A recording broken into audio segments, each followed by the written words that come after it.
What's up? That's the intro. Yep, that's the... Am I on? Yeah, you're on. Oh, sweet. We're going. Good.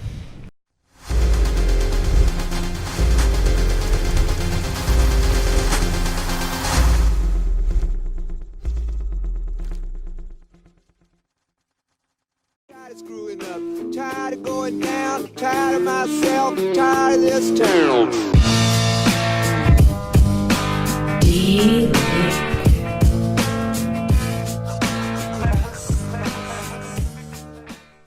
Eminent Waste of Time, brought to you by CW Motorsports, episode 101. I'm Chad, and this episode's really all about the Heartland Challenge. Actually, there's going to be 2 episodes all about the Heartland Challenge. So, the Heartland Challenge itself is a 4-hour race for the UTVs, and if you are an ATV guy, it's a 10-hour race. So, it's really meant to be the endurance of endurance races. It is, for XC guys anyway, it is kind of the Super Bowl of UTV racing. So, this episode, and in year because we've only ever been to one other on the show,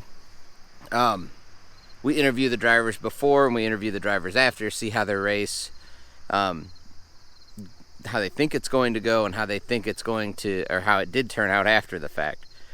So a lot of these guys this year, it was their first year running the Heartland Challenge, which, as the name would suggest, it's a challenge.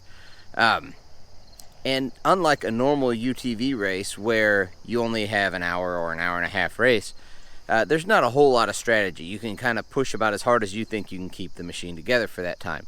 In a 4-hour race, that changes a whole lot where you need to really strategize of what you're going to do. Are you going to go for that whole shot? Are you going to kind of back off and let everybody else go and just outlast them? What's your plan? So we talked to some of the guys, a lot of the guys anyway, that are around our area, that we all met up out there. We kind of get their strategy. So part 1 is going to be all the pre-race interviews. That'll be episode 101, what you're on now. Episode 102 will be all the post-race interviews, and we'll talk about some of the outcomes of the Heartland Challenge itself. This episode's going to be just over an hour, so to slam it all together, it would be way too long, and we're not going to do that to everybody. So anyway, don't forget to check out the next episode to kind of get the after responses from everybody on how they did and how they felt they did from this year's 2019 Heartland Challenge. Thanks, guys. All right, here we are. We're at the Heartland Challenge, and I'm, of course, Chad, and we have Kevin Spangler. Doug Spangler. Kevin Spangler. And we also have with us Devin Smith. Steve Mueller. You are very confused today. I'm very confused. From all the shenanigans. So tell us the reason that you're saying you're Devin. So I'll have to give you the photo. You could throw it in there. I'm sure there'll be footage later anyway. But I'm here at the Heartland, and I am in the Devin Smith Racing Can-Am X3. Yep. So Devin could not make it because Matt Lithgow is getting married this weekend.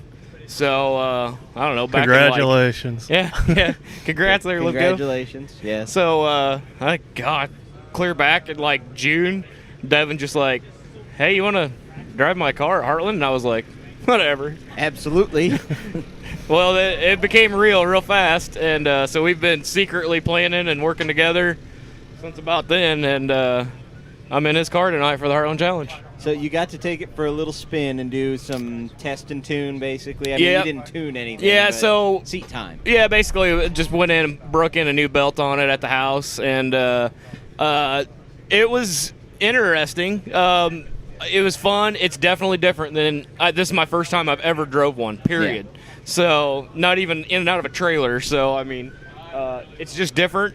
I like the way it feels. I like the way it handles. And I'm looking forward to seeing how it does tonight. I know why Devin is fast. After driving it, he's got it right. It's very nice.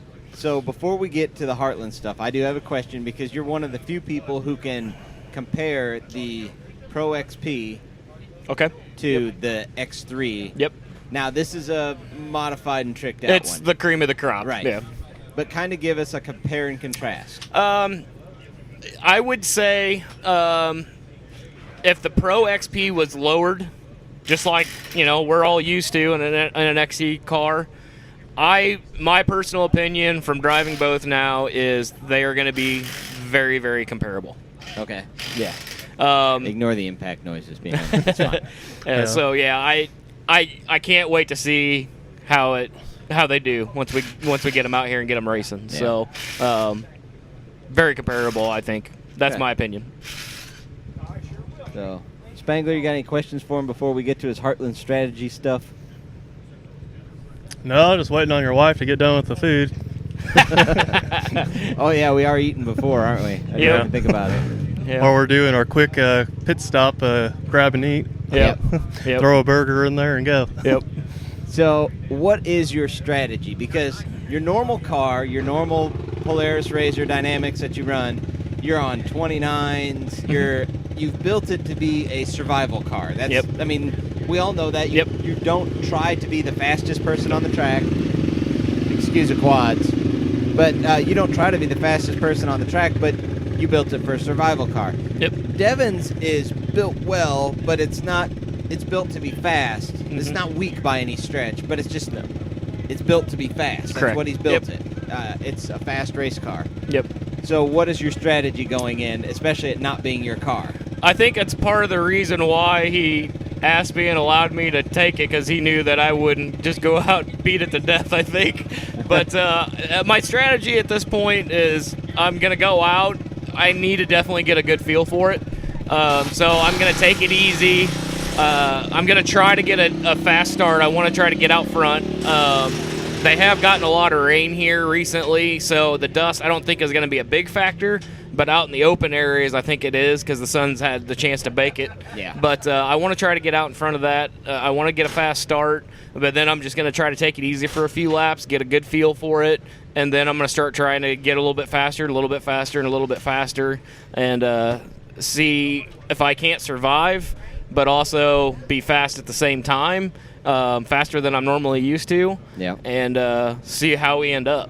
Okay. So I know a lot of people are walking around like, oh, I'm going to be on the podium, which is great. I totally get it, but this race is not easy at all to finish. So, You've already walked the track? I haven't walked yet. Haven't walked yet? No. You know if it's anything like last year's? Just it is. direction, I have talked to a couple people that have walked, and they said it's exactly the same, just reversed. So I'm planning on going out here in a little bit, and I'm not going to walk the whole thing, but I'll probably walk the first mile or two just to check a few key spots. Exactly. Yeah. So. No, last year they seemed to widen it out a little bit better, more than what has been. So hopefully being too tight isn't a problem. Yeah, I hope hopefully not. you get to see more of the track than we did last year. I think Andy and the crew here do it. I think they do it right. I mean, they know that the track's got to survive for 4 hours just as much as cars do. So I think they do a pretty good job of keeping it wide, keeping it fast, and the car's got to get through it for 4 hours. So. All right. Well, we're going to try and keep the interviews kind of short with everybody because there's going to be a bunch of them. We're going to do post interviews tonight. We'll do post race interviews after everybody's shenanigans and tired and done and we'll probably quarter do of a just lap on the in GoPro instead of setting all this mess up again. But that'll be easier and I think more portable than trying to get everybody back here. So cool. So, all right. Thanks, guys. Thanks. Good luck out there, Steve. Yeah, thanks. We'll see how it goes. Thanks again, Devin. All right, so we're here, and we have Mr. Michael Plank with us. Hello, everyone. Throwing water bottles. And Steve Mueller. Those are going to be at different episodes, though. No one will get it. Flying water bottle is a throwback to last episode, so, which is just a couple minutes ago for us, but a whole week ago for you guys. So you're out here in a completely different machine, a completely different class. Yes, I'm excited and... The mic goes up to your face hole. It's on. No, I'm really excited to bring this one out. I really wanted to bring the 800 again, but it had to go. Yeah. So that 800 was showing some age. I don't know if it would make it as far as it did last year. And Probably it didn't make not. it too far last year. Probably wouldn't have made it on the truck. Yeah. But so you're out here in your RS1. You've got it pretty well sorted and race ready. I mean, any new machine, you're going to have bugs to work out. Yes, but I don't, like I was talking to you earlier, it's almost like the 800 reincarnated into that thing, because it's like I don't really brake too much on it as far as making it incapable of racing. I mean, you got basic stuff like brake pads and a belt, but other than that, it's been a real good, reliable machine. And you did put a new belt on this year, Brand right? new one. Okay. Just asking because last if year, nobody knows. last year what happened was you didn't. I didn't. And that it destroyed took you out. everything else with it. Yeah, we made a half a lap. Yeah. That was better than Steve and I's half a mile. So whatever. So yeah, we're really looking for a good race today, and we got some new tires to try out. Yeah. We'll see how those work. So machine's all ready as far as you know. Nothing needs to be done. And Top off the fuel, and it should be ready to go. okay. Good And we're going to try to break the trend because you sat in it and drove it. I pulled it forward 10 feet. It's not really. That's driving enough. it. Doug rubbed it on mine, and So- it broke within a half mile. So we're going to put that to rest that Chad breaks machines today. Doug's not even in the same state, so we are like geographically as Yes. separated as we can be. So if I don't make it this year, it's Doug's fault. It's the eminent performance Oh, yeah, curse. yeah. That's- It could be. If don't I know. do make it, which I really plan on it. You bettered, because I want this bad Chad's curse thing just done away with. So That way you can just pawn it all off on Doug. Yep. So what's your strategy this year going into it all? I don't know. I don't think I've ever raced with this many people in the same class before. It looks like it's going to be a real good turnout for the Yeah, RS1 from what I've class. seen, there's going to be quite a few of them. I mean, there's 4 of them in our group. Yes, just right in our here. group we got 4, and I've seen maybe another 6 running around. So I'm sure there's more going to come out of the Oh, woodwork yeah. later. And I'm just going to try to keep it consistent. Not, I'm used to running hour and a half is the longest I've raced for running it hard, and I just got to tone it back a little bit and Run it like that 80-90% Yeah. mark, and yeah. And I think it'll do good and hold together. And Are you going to try and get the whole shot? Or, I mean, the whole shot here almost makes it a dangerous proposition. Right. Because do you go for that whole shot, risk breaking or tearing something up, and then now you have to fix it or limp it for the next 4 hours?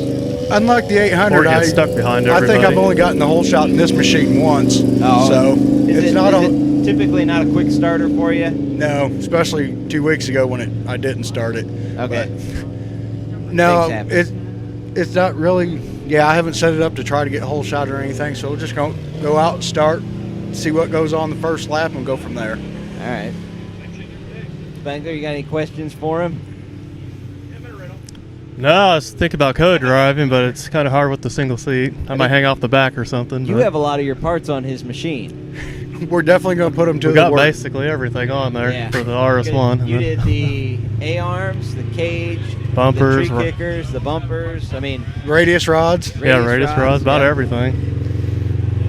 So, yeah, your stuff's getting put to the test. Actually, all the impact stuff behind us is Yeah, parts that- going on and stuff. that Some was radius your rods stuff. going on another RS1. That's your cage and a bunch of your parts on the pink buggy. Yeah.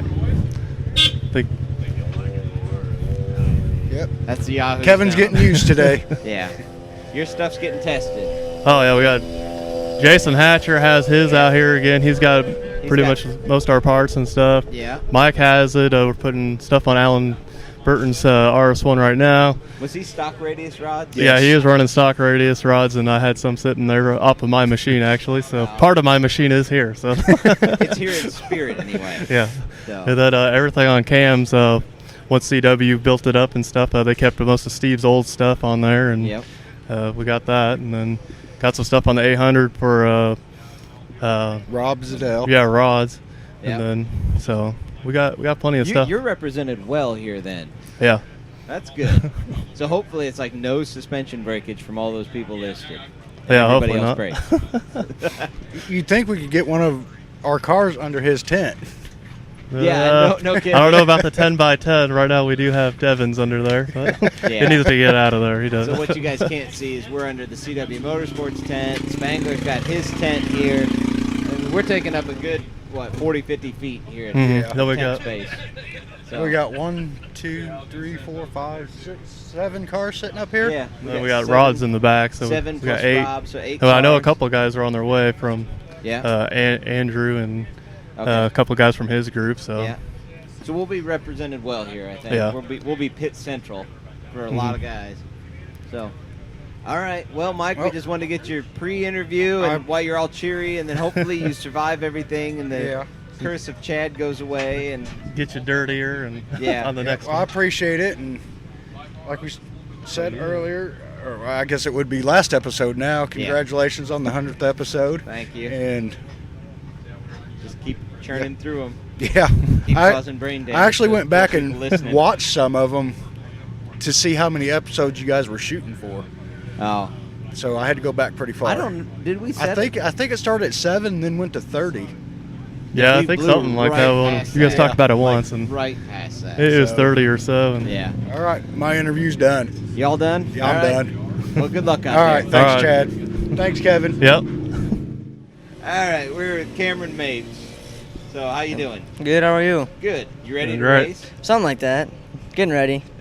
You've never run the Heartland, No, have you, before? I just helped pit last Yeah, year. that's what I thought. I was like, I didn't think you'd ever ran it or anything like that. So, Well, What Dad did you- was trying to get him in the car. Yeah. We come around to pit, and he's like, "Camel go, camel go." So he was trying. yeah. So, you're excited for it, I assume? Yeah, I'm really excited. Yeah. What are you expecting it to be like? Couldn't really tell you. I know it'll be brutal at the end, but Yeah. just take it easy and Yeah. It's a survival race. It really is Yeah. a survival race. So, I mean, you've done, what's the longest you've raced? Hour and a half? yep. AXCC, I think. XCC for an hour and a half. Yeah, multiply that times 3. And Yeah. It's about what you get. I mean, because you're going to run a little over 4, probably. Yeah. Is it 4 plus a lap? Yeah. So, it's going to be good. I think you'll do fine. You have the right mindset of just take it easy, pace yourself, and you'll be good. And, Yeah. But you are in the pink buggy. Yep. So that, I think we've talked about it several times, that's your car now. I mean, Yep. that's what you run. And it's a big step up to go from the 800 class Yeah, to it's- the 1000. It's pretty big. Yeah. Yeah. How's your season gone? 'Cause we haven't really got to talk to you It's about been it. good. It's there and then it's out, and we had some problems with the brakes and You don't need brakes. blew up when an you're engine racing. and- It's fine. Brakes never stop me from racing. I've finished a couple races without brakes. Yeah. Things happen. But you did have a rough start to your season. I Yep. mean, some just mechanical problems and sorting out the machine Yeah. and everything else Just that happened. getting used to it. Yeah, getting used to it. But it seems like anymore you're over those mechanical humps and you Yep. seem to be getting pretty used to it, and you're kind of finishing consistently right in the middle of the Yep. pack. Yep. 6th and 4th, two Yeah. places I always finish. But see, those aren't bad places Nope. to finish. I'd take that look over at a DNF. Steve Mueller, that's kind of where he finishes all Yep. the time, right in that middle Mhm. slot. And in AXCC, he's sitting first in points right now. Yeah. I mean, Mhm. he's just consistently finished. Now, your rough start to the beginning of the season isn't going to help you in that No, situation. no, not at all. But I think you get this season under your belt where you kind of get comfortable in the car and you've gotten all the bugs worked out, it seems. Yeah. It sets you up really well for next year if you run that same car, we're Yeah, assuming. I think we are. Yeah. That, you can put in solid showings and everything else. Mhm. So Yeah. I'm excited to see how you finish out this year. You stay consistent and run Yep. it good. And That's the plan. yeah. How many more rounds do you have? Because you guys run the Iowa Series. Yeah, Iowa primary. Series. I have 2 more after this. Yeah. And are you planning on running any other series in there? I don't know. Might Depends on what's going on with our life, and Might try and slide in another yeah, race or if two if, and if just- we can get the chance to get out there, we will. Okay. If Dad and Mom will let you come race and Yeah. finish all your chores and your grades are up to par. Yeah. Got it. So. Yeah. So you have several of Kevin's parts on there, Yep. like we were talking about. We just bought some lower A arms on it. Yep. Yep. I'm excited to see what they do. Stay on there, hopefully. Yeah, hopefully. Yep. Got the cage and Yeah, nice setup. it's good. Yeah. Kevin does good work. So, do you have like a main strategy other than just survive? Are you going for the whole shot? Nah, or- I'm gonna sit back and watch everybody else do their thing. Yeah, let them all beat each other. Try to learn from them. Stay back just enough to let them get up on 2 wheels and then nudge them. Yeah. That's a good plan. Yeah. I shouldn't have given you that advice, and I shouldn't have put it on public knowledge here. But whatever. So if I do it, it's your fault. Yeah, I gave you bad advice and blame me and blah, blah, blah. That's completely my fault, yeah. So, Well, so you're going to kind of do the relax, wait, watch, Relax, steady pace push thing the last hour, and till the last hour, and then start pushing a little bit. Yep. You ready to go without the bathroom break or use your bathroom break? Use my bathroom break in a seat. Yeah. So, now, I hope you don't have to, but I don't think he I starts will. handing you a Gatorade bottle out of the pit stop. Don't grab it. that says fruit punch on there. Why is it yellow? Yeah. Let's hope that's not the case. So, well, we'll definitely get back with you after the race and see how everything fared. But man, best of luck. I think you'll do good. Just stick to your plan. Don't chase anybody. It's not that kind of race. It's a race, but it's not a race. Yeah, you're racing yourself. Yeah. As skid steers go by. All right. Well, we'll get with you after for sure. So good luck out there. Thank you. So we got Jason Bannon. So you are also in a completely different machine with a completely different class and everything this year. Yes. Yeah, last year I was in an OG Maverick. Came out here. I was running well, but I had some electrical problems, and it died on me out on the track. And it still runs. Just waiting on this parade of quads to go by. They can at least throw some candy. Yeah. But yeah, I had some electrical problems. Voltage kept running down on me, and I ended up dying out on the track. I got towed back into the pits, and the machine did. Yeah. Yeah, it was about 2 hours in. It died out there, and got towed back in. Went to jump start it, and the starter let go. Oh, okay. So. Well, that machine had some race hours on it. Yeah, it had a lot of races. I had a lot of races on it before I even got it, and I raced it a lot too. Yeah. So, but you are out of that machine, and you are now in your RS1 with the nice LMM, bright yellow. Yep, I wanted to be seen. My wife said she wants to know when I'm coming through the woods, so you can see it. Yeah, it's bright. Probably pull it up on Google Earth. Yeah, I think you probably see it. Yeah. Yep. So, what's your main strategy going into this? It's all going to depend on how well my start is. Okay. I think if I do get a good start and I can get out there kind of towards the front, I'm going to try to keep the front. I think I'm going to try to push and kind of maybe try to get a little bit of a gap. If I have a so-so start, just kind of just try to survive, just kind of let some people kind of fizzle out, and then try to do a late charge at the end. Yeah. So that's good. Is the machine all ready? Think it's it's as ready as it's going to be for this 4-hour push? I think so. It's coming in 100% fresh. All new bearings, fluids, tires. It's fresh air. Yep. Yeah. It should be fresh belt, obviously. Plank. If you were going to say it, I was. Yeah, you gotta let that one down. No, never. Yeah, no, I think it's. I think if anything's a limiting factor today, it's probably the driver. Yeah. Run out of skill. Yeah. Well, I'm excited to see how you do because you've put on real good showings at AXCC this year, the ones you've got to attend, and some of the other local series. You've always been right there. Have you got first place in any of them? I have been second place at every AXCC. You've been like right there. Second place every time. Some of them finishing like right behind the first place even. Yep, just not quite. Yep. But it's a new machine to you too, and it's a whole new. Yeah, I feel more and more comfortable in each race. I feel faster each race. A lot of things that I know I wasn't that great in before, I'm working on, and I've not to my own horn, I guess, but I feel like I've been really improving my weaknesses before. Right. It's helping. So now you were in the OG Maverick, and it's kind of a question that I always think, and I know you'll give me a straight answer on it. Do you think the RS1 is the right choice for you as a race machine? Yes. Okay. It is the most race-ready machine from the factory, and the price point, you can't beat it. It's half the price of an X3. Yeah. And that was really a lot of it for me, and just it's the most race-capable machine from the factory, I believe. Once you put some lower arms and some radius rods on it, you can go out and beat on these things. Some things that everybody who buys a Polaris or even any Can-Am knows that you're just going to have to do it. Absolutely. They're going to ding, and they're going to get a little dent, and then they'll bend, and that'll be that. Yep. I've seen the checkered flag at every race this year except for one. Yeah. It's pretty good. I mean, Steve, I think, had about the same record last year with his, that he saw the checkered on every one except for one, I think. Yeah, And I think that's right. Which I still got second at that race because it was the last lap, and yeah, even though you broke, yep. you still got second. Yep. So that's good.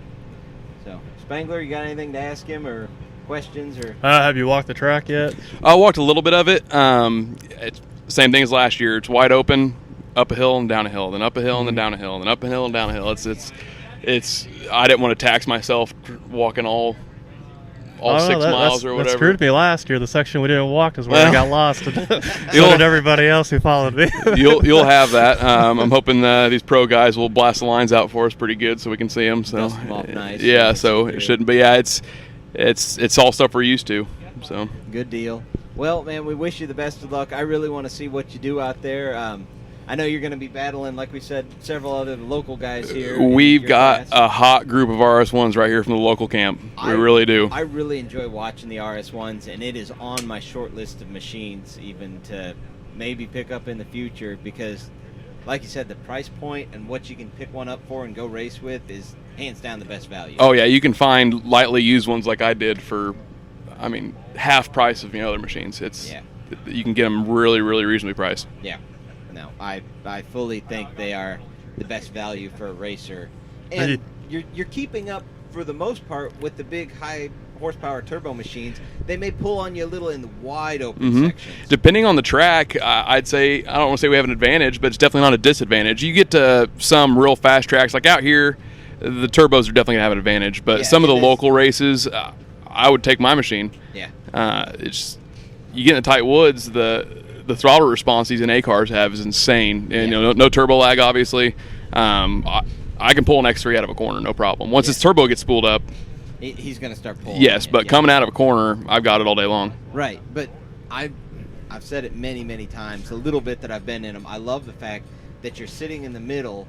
You can now. Some of the guys you can't see your front tires anymore because of you brought doors up and stuff. Yeah, mine come down the front a little bit, so I can see the tops of my tires still. I can't see the whole thing like a factory car, but I can see the tops of them still, and it does help when you're getting in those tight trees and know exactly where to place that tire. But even in like my turbo car with the factory doors, I can't see like my left front tire on my side, and I have zero chance of seeing my right front. Yeah, absolutely. Yeah. Unless I cut the floor out or something. Make a little window there. Yeah. And it is a little bit of an adjustment switching to center, though. You kind of got to remind yourself to stay in the middle of the track, but after I'd say probably 2 or 3 races, it's second knowledge at that point. I know when I drove Mike's around a little bit, this was just around the country roads and stuff by the house, and when I was before we started the build on it, he's like, yeah, take it out, and I'd find myself drifting and stuff. Yeah, wanting to put yourself in that left lane. And, yeah, have you ever drove a right-hand drive car? Yes, actually. Yeah, you just want to drive right down the middle of the road because your body just wants to be in that part of the lane. Yeah. It's strange, but yeah. So, no, best of luck to you out there. Thank you. I hope to see that glowing cage and rock sliders up there on the podium. And I'd love to see that as well. Yeah. So, I got my lucky BMR shirt thanks to you. Yeah, so we couldn't let you go out there without it. And I always throw in a couple extra shirts whenever I go somewhere because, if it's stupid hot or I get soaked or muddy, it's like, I'll just throw another shirt on and not have to worry about it. Absolutely. And he was saying, I forgot my BMR shirt. I put it in the laundry and I just didn't grab it when I threw it in the out. dryer for the morning when I left, and forgot to go back and get it. And can't go without that. Luckily, I like to get BMR up on the podium for Barry. I packed it, and he's like, I need it. And here you go, run with it. Thank you. Yeah. So good luck to you. Hopefully we'll see you up on the podium. We'll definitely get an interview with you afterwards. Awesome. Thank you. Thanks. Yep. All right. Well, we have a new face, but not a new name to the podcast here. Brad Ashby. So, welcome. Yep. Thank you. So you have been just burning up the IXCR and the local series over there. You've been raking in the finishes over there. Yeah, I've been doing really good this year in IXCR. Current overall and class leader. So. Yeah. And you are running just a pretty well. You've upgraded some suspension components and bumpers and stuff like that, but there's nothing amazing done to your RS1, right? No, it's basically completely stock with stock muffler, no tune, just stock clutch, everything. So. Yeah. You've been turning fast lap times, running down these turbo guys, and just showing them what's up. Yeah, I've been running them down, catching them pretty fast, but it's hard to work through them sometimes. So that's kind of where you get stuck at. But yeah. But I mean, that just goes to prove that a good, competent driver in these RS1s is competitive with the higher horsepower machines too. Yes. It shows that you can hang with them, and having more horsepower in the woods doesn't necessarily buy you anything. No. So I mean, not that your machine's slow, but you get what I'm saying. You're not pushing 200 and something horsepower to the tires. You're what, 110 to the rear wheels. Yep. Or 110 to the crank, probably around 90 something to the rear wheels, guesstimates. Yeah, it's a benefit being in the middle though and seeing both front tires between the trees and the tight sections. They corner way better. I think they don't have the shorter wheelbase and everything. So compared to my old XP, definitely gets around the tree sections and everything. A little bit better. Yeah, a lot better. Yeah. That's good to hear. So, is this your first Heartland run, or have you been out here before? This is my first run. Okay. What are you excited, nervous about it? What? A little bit of both, I think. I think we're going to have a pretty wide row of RS1s today, so starting is going to be a question, and the 4 hours is also going to be a big challenge to make it through. That's a big thing, because what's the longest you've run prior to that? Is it an hour and a half? Yeah, at most. Yeah. Yeah. And that's a lot of races stacked together that you got to maintain that same don't break it type thing. And hopefully not get too worn out either driving it. So yeah. You're not running steering quicken or anything like that? I have one at the shop, but I didn't have time to put it on for today. That might actually be a benefit for you, because that steering quickener requires more muscle and everything else to do it. I mean, you might be sawing at the wheel slightly more, but I'm used to that. So I know with mine, I just have the stock power steering unit, so it seems like I got muscle a little bit more in the turbo, but I don't know if it's a benefit or not get those tires to move a little bit quicker. I think it's a benefit, as in you're not sawing at the wheel, but for these long races, that extra muscle that it does take, leave it alone. You're going to be on the podcast here very soon. I think the extra muscle that it does take over the time, you could really start feeling that arm fatigue fighting that wheel. Yeah, but if your power steering unit goes out, then with that steering quickener, you're hating life. Yeah, I think I got maybe a quarter mile in once with mine, and I was like pulling over, turn this thing off. And this is before I knew that you could just turn it off and turn it back on. It usually resets, and then. So, what's your strategy going into the race? You going to try for the whole shot? You going to hang back and let everybody beat and bang off each other? Or? I always say I'm not going to try for the whole shot, but it's hard to hold back. So I'm probably going to go far outside today, so I can watch to my right everybody going into the corner. Yeah. And then maybe just run hopefully outside and see where I end up on that point. Yeah. And then fall into the woods. The goal is just to finish the 4 hours. I'm not really thinking a lot about placement yet. So. Right. Well, you typically do pretty well picking off people, like finding a good spot to pass, and even in the local series. So for you, I think hanging back and kind of just filing in and making smart passes as the race goes is a good strategy for you, because you've proved that you can do that. So it's not something that you're used to running out front all the time for the whole race. You're used to picking your way through the field and making smart moves. So. Yeah, because sometimes when I do get the whole shot or I get out front, which has happened at least twice this year, I've kind of got us off course. So things happen. It's not always the best move. Yeah. But I like following and get the first lap 2 in, set pace, and then start picking. Yeah. Some people like to chase. Some people like to be chased. I tend to like to chase. I would rather chase people than be the chased all the time. But then you got to pick your right time to make that move to get up to the front in the last couple laps, so you can finish up there. Yeah. It's strategic. So. I'm hoping we can kind of get into some kind of group today too, like we do at the local races, and kind of that way we know we're not hitting and banging or tearing more stuff up, when we can set a good pace and start picking through. Get with some other quick guys, run a good quick pace with them, and just kind of turn some pace laps off each other. Yeah. Burn some clock off of there, and then start really racing hard towards the end. Yeah. It looks like I'll definitely not be taking the bypass today, so we'll be going the hard way through there. I think this race kind of shows, you get some of the top guys out here, the bypass is going to be seldom used unless the main lines get really chewed up.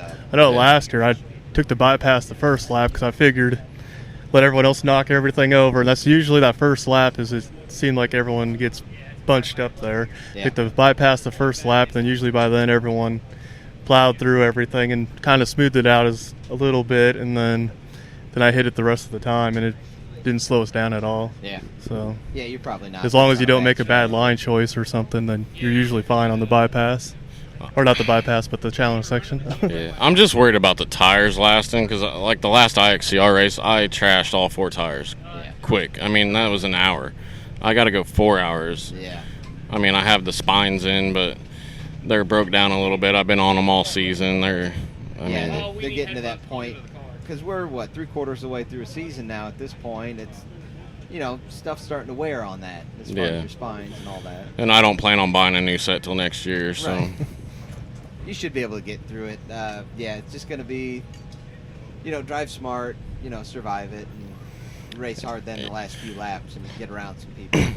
Yeah, I said earlier you could probably go like 20, 30 miles an hour, and if you just made it to 4 hours, and you probably beat half the field already. So yeah, you'll finish well. Definitely a survival game. Usually about halfway through, quite a few people take themselves out, one issue or another. Yeah, people start getting to that 2-hour mark, and they're feeling like they've been racing a long time, and they're starting to get fatigued, and they start to try and push, and then things happen.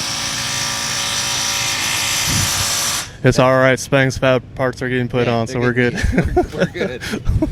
So, well, thanks for sitting down with us for a quick interview. We'll definitely get with you afterwards and see how it went, and see if your strategy, if you stuck with it, if it worked for you, what happened. So, yeah, that'll work out. So, all right. Yep. Thanks and good luck out there, bro. All right, thank you.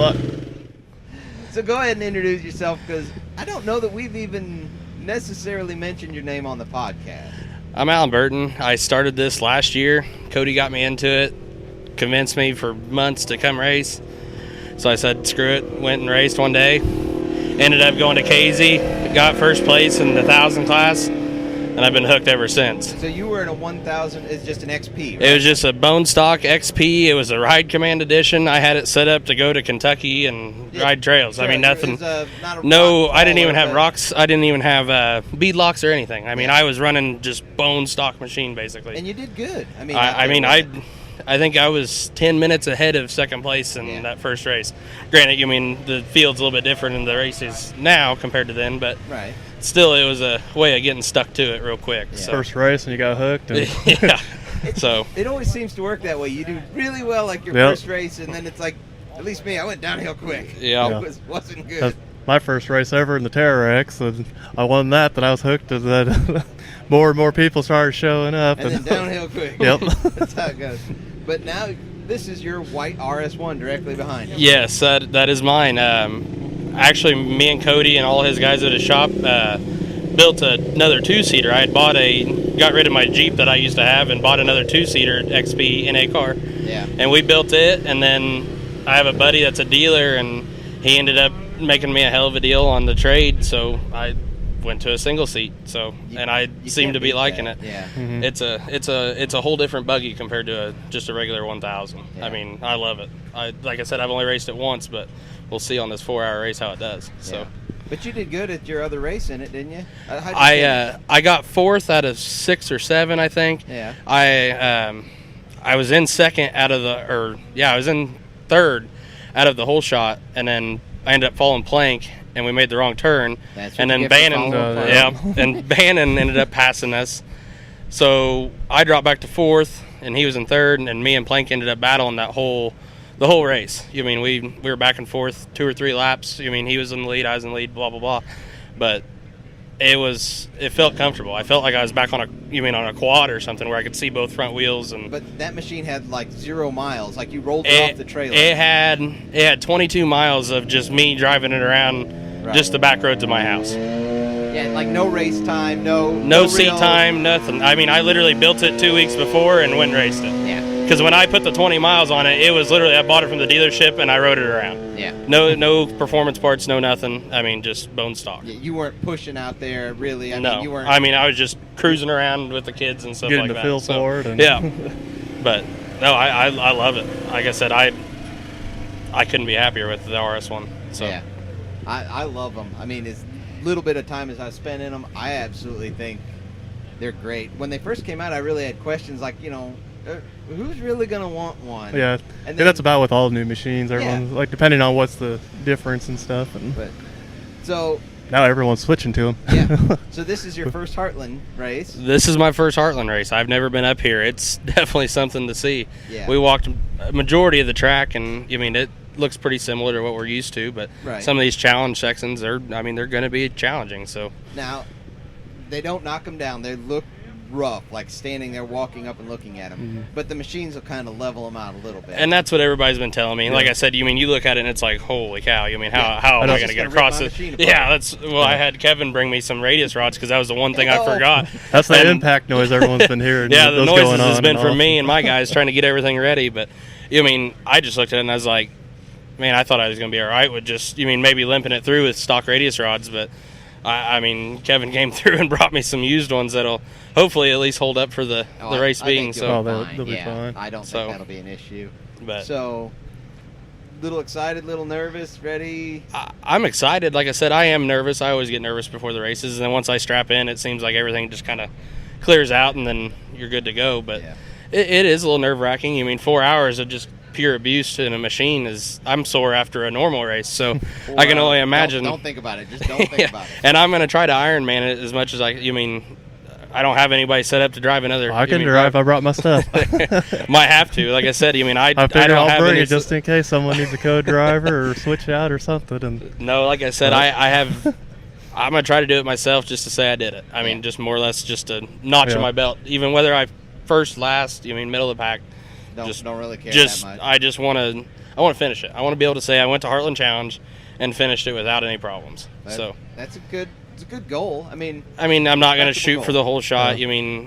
I'll probably stay on the outside, let everybody else do their thing. If something happens, everybody I've been talking to said 90% of these ended up on their lids on the first 2 laps. So if that goes the same way, if I hang back, I might be in the top 5 in the first lap. So right. It's just however you want to run the race. It's all about if you want to push your machine and see if it'll hold up to 4 hours of abuse or however much money you want to put into it tomorrow. Is a big thing. So but so your strategy is kind of going to be, not a slow start, but a reasonably paced start, file in and mid pack. Just run a steady pack. Let everybody that some of these guys are got better machines and they do this every weekend, and I don't do it every weekend. I do it once a month, maybe. Just whenever we have time, stuff like that. So let them go tear their stuff up, and if it's one of those deals, if I tear my stuff up, then I guess I did it wrong too. But it is what it is. So we'll see what happens. All right. Well, man, I want to thank you for coming on here. You've proven that you're a solid driver who can put the machine out there and run a decent pace and finish well and everything else. So I'm looking forward to seeing how you're doing it. I really am. Well, like I said, I appreciate it. Like I said, all your pictures and all that stuff, and like I said, we're going to get a wrap done, so I'm sure your logo is going to have to go on it somewhere. I appreciate that a bunch. Like I said, we'll see how this weekend goes, but hopefully everybody on this little group right here does really well. Yeah, I want to see a lot of these guys finish well. They can't all fit on the podium. Well, I hope everybody in this pit area has to at least, keep everybody going. Not just everybody sitting in the pits. So. Yep. I think it'll be everybody's got good machines this year. Not that they didn't in the previous years from what I've heard, but everybody's kind of upgraded this year. Right. Bannon's upgraded, Plank's upgraded, Brad's got a pretty brand new machine. Yeah. I've got a brand new machine. Steve's running a bar. Yeah. So he can run it like he he can steal that one. Sorry, Devin. It might not look the same when you get it back. But Steve had to be the one out of the group that didn't let us all have a Polaris group too. You notice that? Everybody else is in Polaris this year, but Steve now. Who is like the Polaris factory guy, which is crazy. But all right, well, hey, good luck to you out there. We'll definitely catch up with you afterwards. Hopefully it goes well and your strategy pays off and you get your goal. I hope so too. Like I said, we'll see what happens here in a couple hours. Yeah. Yep. All right. Thanks. All righty. Good luck. So we have Mr. Cody Willenborg here with us. How are you guys doing today? Doing good. Doing great. Am I the last one on the show? I think so. Last but not, yeah. I think so, unless we decide. Save the someone best else for runs over last. here. I see how it is. Save you for last. That way, if you break something, like the Sunday Drive Razor, doesn't matter. Yeah, that's true. I that was me. That was fun though. Hey, I still got 2 more laps. I think I can You think you can come put back that and give fast Steve a run enough? for his money. Yeah. Yeah, because you actually didn't turn in a bad lap time for having to hit the tree, back up, and everything else. No, not at all. I was pretty happy with it. I knew I was hanging out there on the edge, and that's what it was all about. It was just slightly hung out too far. Yeah, that's right. Just a little bit too far. So why don't you tell everybody what you're doing here at the Heartland this year? So I am riding with Steve. I have raced this race the last 2 or 3 years. I think 3 years. Yeah. And had full intentions of building another buggy just to come race this race. Steve called me and says, "You want to ride passenger?" And I was a little bit shocked by his phone call. Thought maybe it was a joke he was playing on me, but he definitely wasn't, and here we are. Is Steve going to let you drive? That has not been discussed yet. I think it was discussed when we were riding in his Razor, and then I got here. I feel I'm riding in a Can-Am. I can't even, my heart hurts to say that, but I think I'll be riding passenger in a Can-Am. This your first time? Honestly, spending that time in? No joke. I've not even sat in one until last night when I sat in. Pretty sweet. They sit really, really well. I will say that. They sit. The seat position in them is great. So. I've only been in one for a little cruise after we fixed the front A-arms on it, and that was about it. I do believe that machine is a machine to compete with, and obviously it's winning, and it is it's probably the ticket when you're coming to this kind of racing. For some reason, I just got a place in my heart for Polaris's, and that's just my brand choice. But which is fine. They make good machines too. Absolutely, yeah. At the end of the day, if you want to go race and win, I mean, that's what's on top of the podium every weekend. So. Yeah. So, speaking of the Polaris's, you're without one right now. I am. Someone just asked me if it came in yet, and I said it has not come in yet. I got a phone call on Tuesday saying I'd get a ship date this week, and it is now Friday, I think around 2 or 3 o'clock. I said I'm going to give them till 4, and I'm going to call them. I hate being that person that calls in. Is it done yet? Is it here yet? I don't like being that person, but it's going to give a nice little courtesy phone call and say, hey, no rush at all, but is it you've got an update on it. Yeah, so I'm super. They told you you'd have one. So. Yeah, I'm super excited for it. What I was told was Polaris sold double the amount of pre-orders what they were expecting to sell. So I knew from the get-go when I pre-ordered that we would be waiting on it a little longer than expected. So, but I did order a 2020 Pro XP Ultimate. Okay, so you went with the Ultimate one. Yes. You might as well. I mean, that's how it was. You know, if you're going to do it, you're spending $25,000 plus anyway. Why not just go with the biggest, best one they make? I'm a creature comfort guy, so I like to be comfortable. I bought this buggy to trail ride, not to race. You guys mainly go to Windrock and stuff. And yeah, we ride a lot off-road, you know, down in Tennessee. I got a property down in Tennessee, a house down in Tennessee we go and stay at. So I bought it to take down there and ride and primarily ride off-road. Steve says they kind of handle like the X3 after his experience in the seat, and if that's the case, maybe it would morph into a race buggy in the future. So yeah, or maybe just be a heck of a trail machine. Who knows? Yeah, that's right. That's right. So well, that's neat. So I mean, we talk about you every week. We tell everybody what you do. You know, the engines and transmissions and differentials and all that fun stuff. So. You know, you want to give us your sales pitch, what you do, new stuff coming up, just lay it all on us. Well, we do a lot, actually. I always say we got multi, stores under one roof for the most part. You know, we do the low pro back half cage, which you guys chat a lot about. It's an awesome product. We are finally having them in inventory and in stock, so the ship date on those is basically right away. We do remanufactured engines and transmissions and differentials on all the Polaris models, from the 800 to the turbo. And then also run a full service, dealership selling units and, doing normal service repair on units also. Along with selling VP race fuel, which we brought from that with us today. Put it in my van, and me and Chad had an amazing smell all the way to the races. No smoking? No, there's no smoking. Yeah. I got to go pick it up, and walking into like the loading area, the big building there that they have, that was great. You're sitting there sniffing all the race fuel. Yeah, I would love to work there every day. I'd walk to work with a smile every day, and you get it's racer's cologne, is what it is. Absolutely, it is. So, we really do it all. So we cover the power sports industry. From anything from a scooter tire change to a big full build out on a Polaris Razor, and right. I mean, if you're looking for a custom build, you do it. If you just need a a trailer tire put on or something for your jet ski trailer, you do that too. Absolutely. We're in the process now, kind of dividing the Razor stuff away from the dealership in its own building. We've had a warehouse for quite a few years now, and we're going to turn it into more of a functional side of the business where it's more operational as far as people in there and people are shipping out of there and things like that. So we are going to take a lot of the Razor parts and the Razor Pacific stuff down to the warehouse and kind of divide the two up a little bit. Yeah, well, I mean, it's getting so big, you really need to divide the two. Yeah, absolutely. Because it's not, the business as a whole has just been growing for you the whole time. Yeah, absolutely. The service side is, the Razor side is, the remanufacturer side is, the cage side is. We're going to try to hit some dealerships up pretty hot and heavy with the cages in the real near future, so that's pretty exciting also. Yeah. So that's kind of your future stuff. You got any insider tips on other things that are happening or nothing?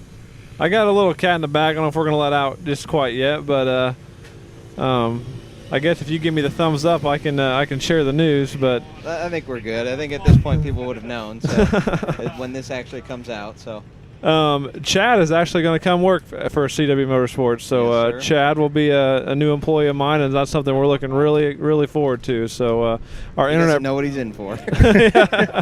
Our internet presence, we're going to hit it hot and heavy, and that is something Chad is wonderful for, and we're super excited to have him on board. Yeah. So I'm going to do that. There's a few other things. I don't get to just play on the internet all day, but it seems that way. We're going to dive. What I do now, but we're going to dive into the manufacturing a little bit heavier. Starting to build what some of these people are looking for. We've had these great ideas and build them for ourselves, but no one's really making them, put them in production, and that's something we're going to work on. Yeah. So if other people don't want the money, we'll take it. Right? That's right. Yeah, we'll put it in production and make it happen, and and supply a great product. That's what it's all about. Yeah. So Spangler, you got anything for him? You've kind of been sitting there quiet on this part. Most of you guys were talking, so I don't ever steal the mic. That's Steve's job, but we just got chatting. So that guy has the most awesome mounting system ever.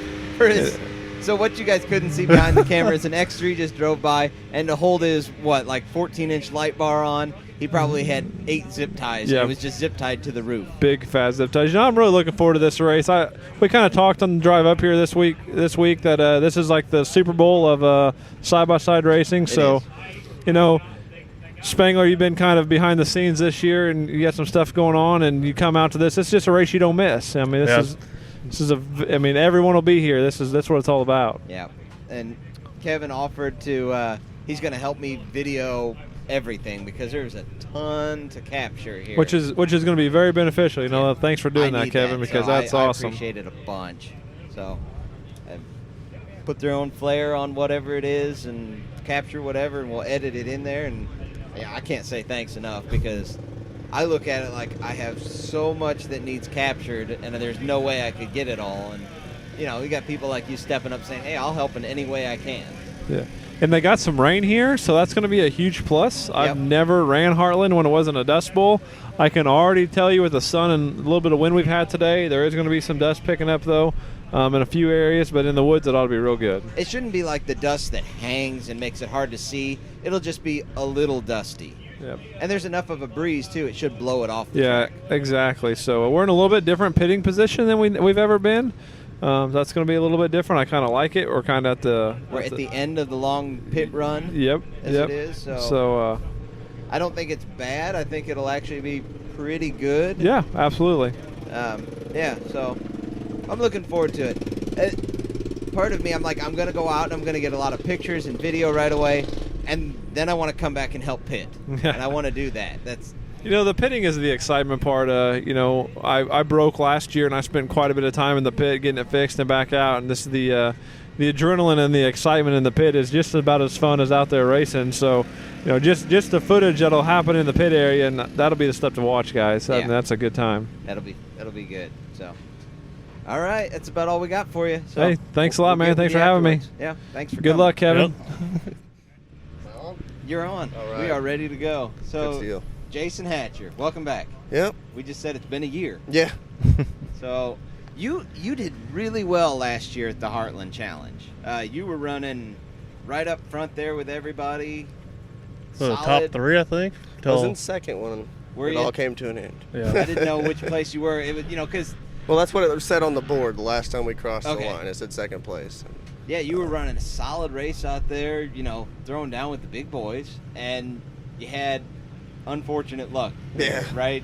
Just last lap, is that what it was? No, I think Second there to was still a last? couple laps that they ran, maybe 2 or 3, but it was like in the last 20 minutes of the race. So what ended up happening that took you out of it? I caught my shirt sleeve on the bolt on my pumper that's mounted in between our seats. And something you never would have think trying to happened. pull that off, we kind of got caught in some ruts and cross-rutted, and before I can get my hand back onto the steering wheel, it popped us into a tree. Yeah, and that was all she wrote. Yeah, and it took your steering out and everything else. Oh yeah, wiped out both A arms on the driver's side. Actually, the only thing that was holding everything on was this tie rod. Yeah. So KB3 tie rod was pretty strong. It held together. Not that your other parts weren't strong either, but I mean, you hit a tree going at speed. Yeah, something's going to give up. You have to expect something to break, right? If not everything, right. So yeah, that was rough because man, we were watching. You were like, man, he is putting down good fast lap times. You were running consistent lap times. You were feeling good too. I mean, it was. Yeah. It wasn't like something was going away and you were having to fight the machine to keep it there. Just an unfortunate thing that you never would have imagined to happen happened. Yeah. So did you fix that bolt on the pumper system for this year? We did. Okay. And we're not wearing loose, baggy jerseys this year. We're Okay. wearing the fire suits. Okay. Just making sure. I mean, we gotta doubled down on that one there. Then we got to give You put a new little grief. aluminum piece there, so Yeah, that a little guard. so no bolt We give will Plank touch him. grief about the belt, so we got to give you a little grief about that. Yeah. So you got a strategy going into this year? Pretty much going to roll with what I was going with last year, just keep a steady pace for the first couple hours, then kind of start pushing. Start picking people off towards that middle mark. Yeah, and start pushing in the working your middle way and through. about the last hour really start running aggressive. Yeah. Seemed to work pretty good last year, so yeah, hopefully we could No. make. I think it's a good, solid plan. I mean, it fits well with your style. I know you like to push hard, especially in the hour-long races. You like to push the whole race. You like to set a fast lap time and get out Usually there. ends in disaster, but Not always. When it doesn't, it works well. It works well right up until it doesn't, Yeah, and then it's just bad. It's all bad. But no, it's a good, solid plan, and yeah, it's one of those things. I think for you is remembering to. I just have to run a steady pace for the first half and keep it reserved and run it fast, but not too fast. Yeah. I've got a cat. I don't know where the cat's come from. The shenanigans continue. So, I don't know. I've got a cat. We got another blooper. I don't know where the cat's come from. Hi, little buddy. Hi. Yeah, welcome. You can take him or he can hang out here. It's cool either way. That's fine. Don't even know where that came from, but a cat. Cat for sale. Magic. So only at Heartland Challenge. Yeah, only at Heartland Challenge. The cat just show up and he gets set on me. It didn't pee or anything on me. Well, so we're that's good. So, no, it sounds like a good, solid strategy for you. Hopefully this year everything works out for the full length of the race, and man, Yeah. I'd like to see you put it up there because this year you just kind of took the year off racing for the most part. This is your only one back so far, right? Yeah. So it's been a year since I've actually even been in the machine. Yeah. Let these guys pass. The quads. Yeah. It's been a year since I've actually been in the machine, so I've had a few people giving me some crap last night about that. I was like, I got 2 hours to get used to the machine, and then the race is on. Right. Yeah, you're good. It's like riding a bike. Yeah. Just jump in there and go. Oh, yeah. You're just trail riding. I drive aggressively to work every day. So. Yeah. But you got to. You're all right. Yeah.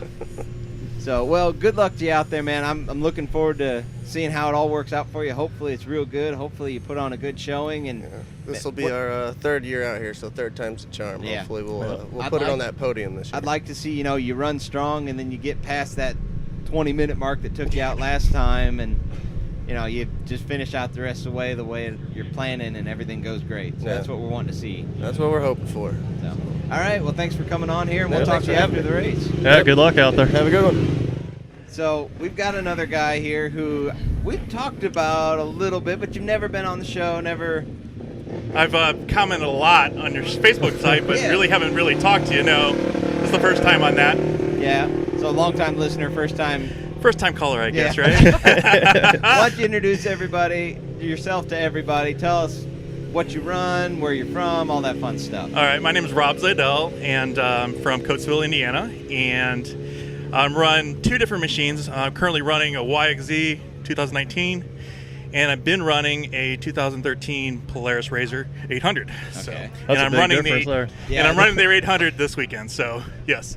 So the YXZ, it's a new one for you. Correct. And you just not wanting to run it here for what? Because I think a lot of people would question that. I want to win. And I don't think that's a bad plan. This is your first time out at Heartland. Yes. And you looked at it and thought, okay, the 1000 class, which is what it would put you in if you ran your YXZ, is a very competitive, lots of guys class. I guess the biggest class, or at least I believe it was last year, Yeah, like 30 entries class or something. last year. Right. And so you thought, I have a race ready, set up 800. Might as well bring it and run that, because you're not here for like points or anything else in any of the series that this counts for. Absolutely. You're here just to run the Heartland, just because you want to run the Heartland. I've been wanting to do this for a year and a half. I've been so excited about this weekend. Had this on my calendar. I know it switched, and I was like, I still want to go. I gotta go. make it happen. Yes. So you brought the little 800. You're going to run that. Honestly, I think those are fun machines to run because you can run them pretty much all out. Yes. I mean, I ran that thing for the last year and a half and have had a lot of success with it. This track seems like I could do well in it, and me and my brother should do well. I'm looking forward to it. So you brought your brother with you. He's co-driving, right? Yes, and I'm putting him in the driver's seat to start. So that's a bold move. A lot of drivers want to do the start. No, I think and I'm trying to be smart about this. Okay. I think it's smarter to put him in the driver's seat to start. I think he can get us a big lead, and then I can just smooth it home. Or if something happens, he could be like, why'd you do that? It is all his fault. Exactly. No, so he's a good-hearted, aggressive driver. He races as well. Yeah, he's he runs single seat in the IXCR series. And he runs one of the OG Mavericks. Correct. Yeah. Yes. And he's been racing for over 10 years, so he has a lot of experience, Right. a lot more than me. So it's not just like you're scared of it or anything stupid like Get that. an experienced guy in there, hopefully get out front, Exactly. and then take home. Let's where you be don't have to smart drive about as this. aggressive. Let's be smart. Let's not get stupid. No, it's a good, solid strategy. I mean, a lot of this, because it's a 4-hour race, it's a strategy event. It's not, just go out there and run as hard as you can. It's okay. You guys are trying to kind of get a good lead on your 800 field and get out there and maintain that and not get tied up with the guys back behind you. Yes, that's kind of the hope. That's what we hope for. Because the 800s, they don't have a ton of power, as we all know. Right. So you can run them as hard as they'll run, but you start getting in there and beating and banging up with other machines, that's where you can really get hurt. I mean, not hurt as far as physically hurt, but you can get bumped into trees, you can get cut off. That's where things start happening. Right. Whereas you're better off for you guys, I think, like you said, get out there in front, set the pace, and let the other guys kind of break back behind you so you're not having to fight through them. Yeah, I mean, look how Plank did in the seasons prior in the 800. He always did really well in the 800. He can compete right with the 1000s. Right. And I've been able to keep up with the 1000 class in myself in some fashion at certain events. It just depends on the track. Right. If it's a really muddy track, the 800s really struggle. Right. They just can't spin the tires fast enough to clean them Exactly. out. Right. Especially if there's mud and a hill. It just... Or a creek. Things happen, yeah. But, no, I mean, it's fun to... That thing is flinging mud. Where did he find mud? Sorry, I got distracted. It's okay. We know you do. Yeah. It happens. Things happen. So... No, it'll be a fun race. I think you made a wise choice bringing the machine you brought. You're making wise choices to, put the driver in straight away that you think will be the best for your team and the best for your machine. You're thinking it out. You're not just like, I'm just going to go run. Absolutely. This has all been planned out. I've thought it over quite a bit. Watched a lot of video on this racetrack. Now, that isn't going to help us at all, but... Maybe. And Maybe. Like we were talking earlier, you got out there and walked and biked the track. Yes. And the camera flattened out all the hills and made it look like there was really nothing. When there's, Yes. There's not massive hills, but there are for sure some. When you look at the Indiana hills compared to the hills here, the Indiana hills are much bigger. But there's still a lot of ups and downs to this track that I was really surprised when you walked it. I was like, wow, that surprised me. Yeah. So I was not expecting as much as we saw. Yeah. But I don't think it's anything that the machine can't overcome. No, there's nothing there that I felt like the 800 can't overcome in any situation. I think even the obstacle course, I think we can roll over that stuff as well. Yeah, and we were talking about it. Some of the bigger machines will knock and roll those rocks a little flatter True. by the time you guys get to them, and it should be better for you. Yes, I hope. Because those challenge sections look challenging. Oh, especially in an 800 with a lot lower center or not center ground, but ground clearance. We've done a lot with that thing. I mean, it can roll over a lot. So, but I'm real excited about this. Taking this for my last hurrah, because I'm passing this down to my son, who's going to be starting driving this thing next year. So, I'm really excited about him getting in the driver's seat and getting some wheel time. / nervous. Yes, very much so. But I'm excited at the same time as being a father. You want to see your don't son want to get beat by your son either. Exactly. That's why I don't want to compete against him. But Right. yeah, I'm going to be in the passenger seat next year with him, so get him more accustomed to driving in it as well. No, So- I get it. You want to see your son. He wants to do this. Obviously. You want to see him succeed, and you want to set him up for something, and you want to teach him to grow into the machines. And yeah, he has been my co-pilot this season on IXCR, and he has been learning a lot from me and my brother as well on learning how to drive and how to see the course lie out and make those good lines when you see them. Yeah. So, and then making passes when they're available. Right. Because in XC racing, we all know sometimes the passing window is microscopically short, and you have to know when it is, and you got to jump on it right away. And that hesitation just takes you out of it someday. Absolutely, and that's why I think it's important to walk through the track, as we know even from last weekend and not walking a track what can happen. So it's so important to know what to expect and where to expect it at. Yeah, it's smart driving. I mean, it's smart planning for race season, and you've shown that you're a thinking man in the racing. Oh, You're absolutely. not just going to go out there and drive with just blind rage or something like Right, that. So. exactly. All right. Well, we look forward to talking to you after the race, and hopefully, I don't think we said it on camera, but it was for you that we ended up pulling the wheels and tires That's off. correct. It was for me. I appreciate it. It's not a problem. I'm glad that somebody can get some use out of them, because they'd just be sitting on it at home now. Yeah, I mean they're used for spares, but it is there now. At least I have something in case I do have a flat, so I have something. Yeah. So now, hopefully you don't need them, but if you do, they're there. Use them and abuse them like you need to get through the race. So. Yes, exactly. Well, thank you for having me on the show. Yeah, glad you came here. Glad you could sit here with us and talk finally. And yeah, we're gonna have to get you guys out there for Sunday drive and run that little thing. Oh, absolutely. We're We'll looking used to forward that to one. He'll have an You will be advantage. right like at home in that. I hope so. All right. Well, good luck out there. Well, thank you. Good luck. Thanks. Tired of screwing up, tired of going down, tired of myself, tired of this town.